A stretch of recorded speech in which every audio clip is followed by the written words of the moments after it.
Jadi banyak perempuan menjadi kepala keluarga. Pak Provinsi ini dipilih karena jumlah perempuan kepala keluarga yang paling besar. Satu Aceh, karena konflik. Jadi inisiasi koperasi simpan pinjam ini karena paling mudah gitu ya dilakukan oleh perempuan kepala keluarga di saat itu gitu Bu. Karena kan mereka sama-sama single parent gitu kan, terus kepala keluarga, kita saling berbagi pengalaman. Nah itu yang membuat saya ya sepertinya kita senasib dan memang harus ada perubahan yang bisa lebih baik.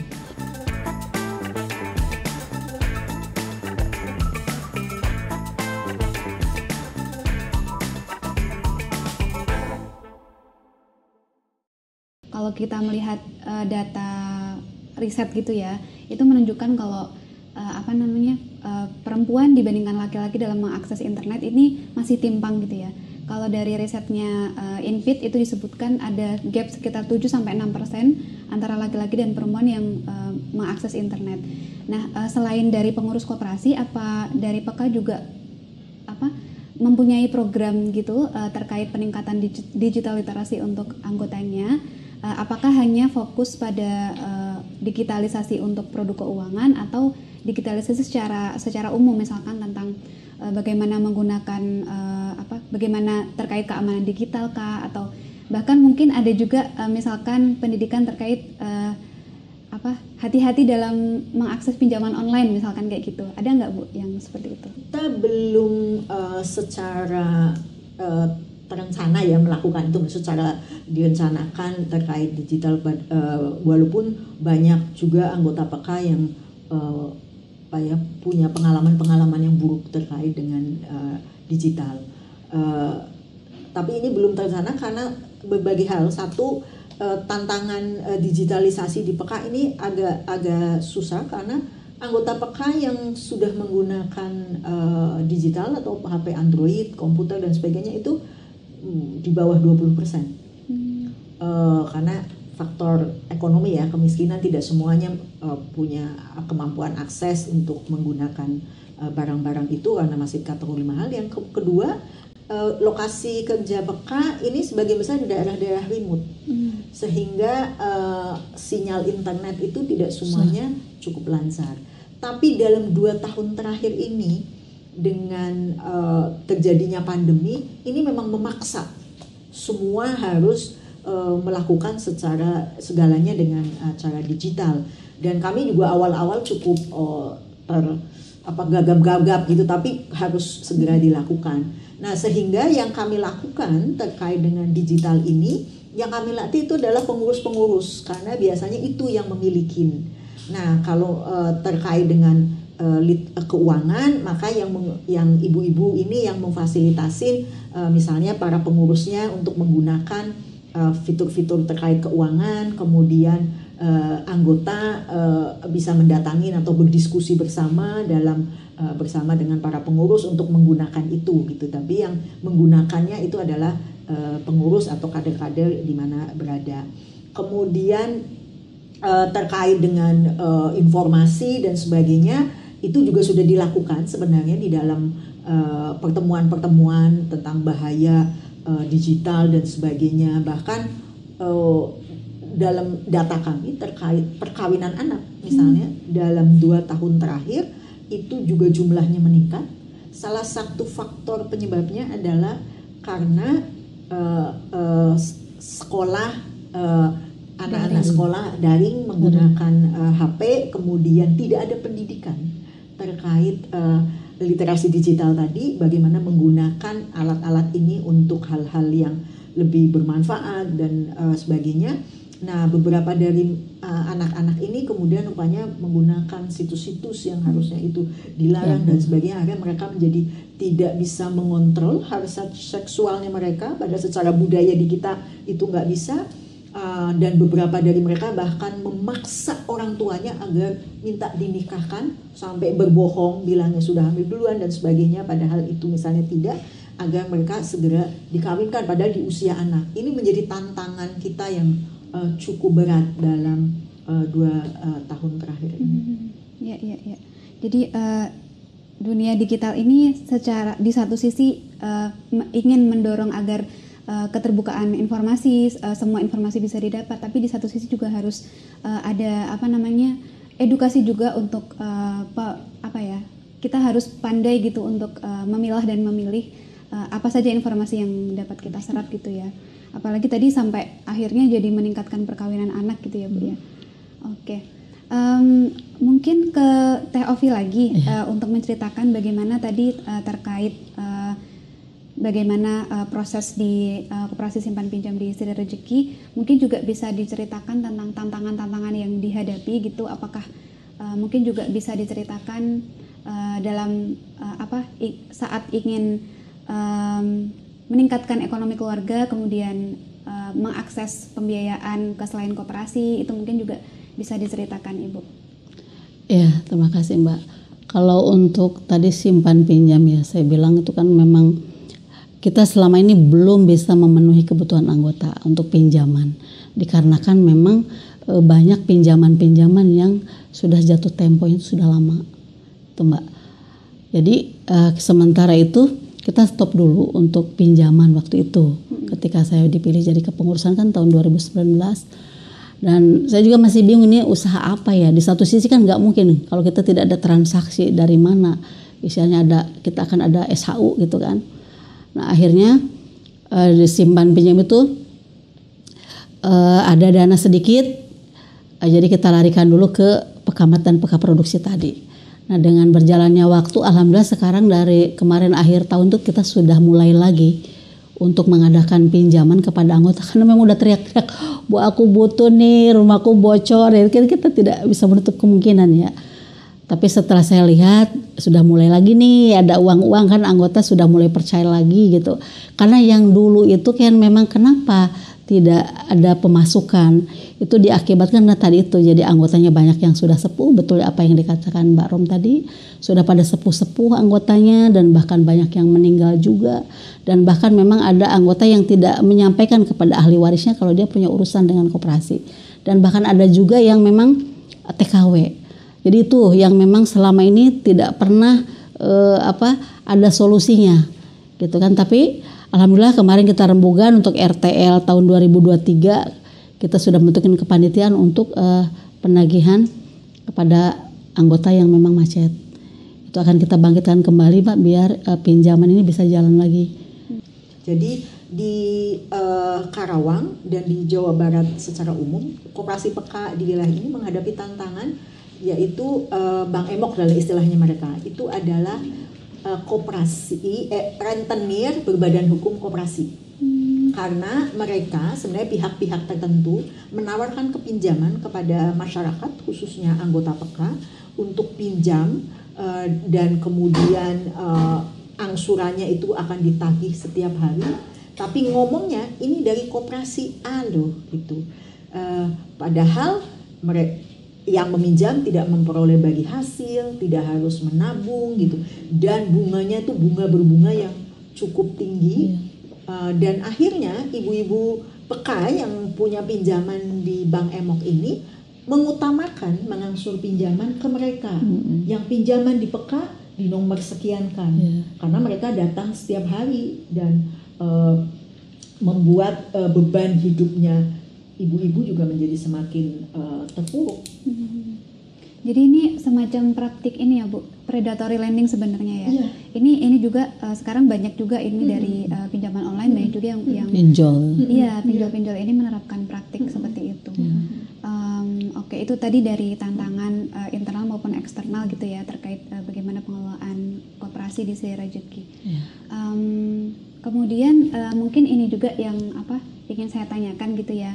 Mbak Rom, karena kalau dari kita sendiri Responsi Bank ini kan sebenarnya mendorong bank ini juga lebih inklusif gitu dalam produk-produknya ataupun pembiayaan yang dilakukan dan kalau misalkan kita lihat memang banyak bank yang sudah memiliki program-program yang inklusif seperti tadi ada BRI, ada BRILink, kemudian ada bank-bank lain juga punya layanan keuangan mikro gitu di daerah dan tanpa bank gitu artinya ada perorangan atau koperasi seperti Teh Ovi ini dan dapat melayani transaksi keuangan dari anggota-anggotanya kayak gitu. Nah, kalau menurut Mbak Rom sebenarnya ini pertanyaannya agak filosofis gitu ya, mungkin Mbak Rom sebagai feminis gitu ya, maksudnya sudah menggerakkan perempuan gitu dalam kegiatan perekonomiannya. Kalau menurut Mbak Rom sekarang ini sebenarnya bagaimana sih perbankan di Indonesia ini dalam menerapkan prinsip kesetaraan gender dalam setiap produk-produknya ataupun layanan yang diberikan gitu. Kalau dari aspek produk mungkin ya itu sudah mengakomodir beberapa kepada perempuan, apalagi pengusaha kecil mikro dan sebagainya. Terus mereka menjadi konsumen juga lebih dipermudah gitu ya. Tapi dari aspek desain, pengambil keputusan dan sebagainya, itu menurut saya masih hanya segelintir orang dan sebagainya. Sehingga berbagai tantangan, terutama kalau mau mengajukan pinjaman yang lebih tinggi, buat perempuan itu masih menjadi persoalan. Misalnya legalitas aset yang dimiliki oleh di Indonesia ini, konteks budaya Indonesia, sebagian besar itu kepemilikannya itu pada laki-laki. Kepemilikan pada perempuan itu masih sangat terbatas. Nah, ini yang juga menurut saya harus didiskusikan lebih lanjut. Itu untuk menjadi pemikiran dengan konteks budaya Indonesia yang seperti ini, mungkin harus dicari terobosan lain juga agar perempuan yang secara usaha, secara kebutuhan itu meningkat juga bisa difasilitasi untuk mendapatkan layanan-layanan dari bank. Iya, dan ada juga sih Mbak Rom, misalkan ada pembiayaan yang dilakukan oleh bank di suatu proyek atau perusahaan itu kadangkala juga memberikan dampak negatif gitu pada perempuan. Kira-kira dari PEKA sendiri juga apakah sudah pernah ada pengalaman mengadvokasi perempuan di daerah yang misalkan ada suatu proyek yang beresiko tinggi ya, seperti perkebunan ataupun pertambangan gitu, yang di situ kemudian memberikan dampak buruk pada perempuan, apakah PEKA juga ikut andil dalam pemberdayaan di sana gitu? Ya, misalnya kami pernah juga melakukan advokasi terkait penggunaan lahan untuk sawit di Kalimantan Barat waktu itu bersama dengan teman-teman lain termasuk walhi di daerah tersebut, karena programnya dari pemerintah di provinsi tersebut itu kan merubah hutan menjadi sawit gitu, dan berakibat pada lahan-lahan masyarakat menjadi diambil alih, termasuk salah satu senter PEKA di wilayah tersebut yang itu secara kita beli ke pihak ketiga dan sertifikatnya atas nama pihak ketiga. Kemudian pas kami harus melihat ke badan pertanahan, itu udah atas nama orang lain. Jadi itu menjadi digantikan. Kemudian ada kasus di mana anggota PEKA tidak mau menjual lahannya untuk sawit dan itu diintimidasi oleh pemerintah desa agar mau menjual lahan tersebut. Nah, pengalaman-pengalaman ini yang kemudian kami pakai untuk proses advokasi ke pemerintah. Nah, salah satu kabupaten di Kalimantan Barat itu Kuburaya, itu bupatinya sangat responsif, kemudian mereka malah membuat program untuk fokus kepada pangan. Jadi lahan-lahannya itu difokuskan untuk tanaman pangan dan melibatkan masyarakat termasuk perempuan kepala keluarga di dalam pengembangan program tersebut. Iya.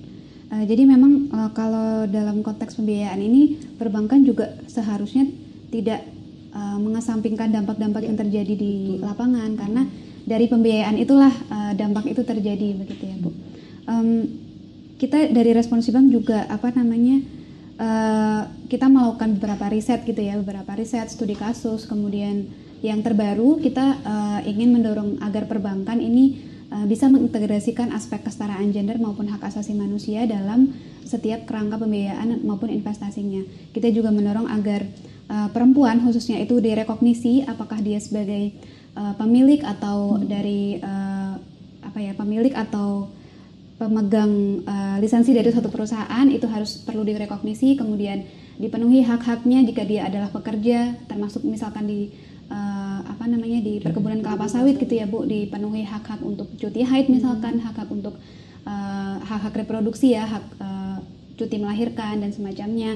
Kemudian kita juga mendorong agar tidak ada diskriminasi lagi seperti tadi disampaikan oleh Mbak Rom, ada diskriminasi antara karena aset kita masih budaya patriarki gitu ya, jadi aset ini kebanyakan dimiliki oleh laki-laki. Kemudian kita juga mendorong agar ada penggajian yang equal gitu antara perempuan dan laki-laki gitu. Oke, saya nambahin juga, saya kira ini sebagai bagian untuk melakukan advokasi di dalam responsif bank. Saya kira kita juga bisa mendorong terkait dengan ekonomi pengasuhan. Care work. Karena misalnya perempuan yang bekerja di kelapa sawit dan perkebunan dan mereka mempunyai anak, itu kan kesulitan sekali memikirkan bagaimana si anak ini harus, karena tidak ada tempat untuk mereka bisa bekerja sambil membawa anak dan sebagainya, ataupun ada lembaga ataupun komunitas gitu. Selain anak juga orang tua, karena beban-beban selama ini pengasuhan itu pada perempuan. Nah ini juga harus menjadi advokasi kita untuk ke bank juga, kepada perusahaan yang mendapatkan kredit dan sebagainya tadi di perkebunan untuk menyediakan tempat-tempat seperti itu dan memberikan perempuan tetap pengasuhan itu tidak hanya pada perempuan.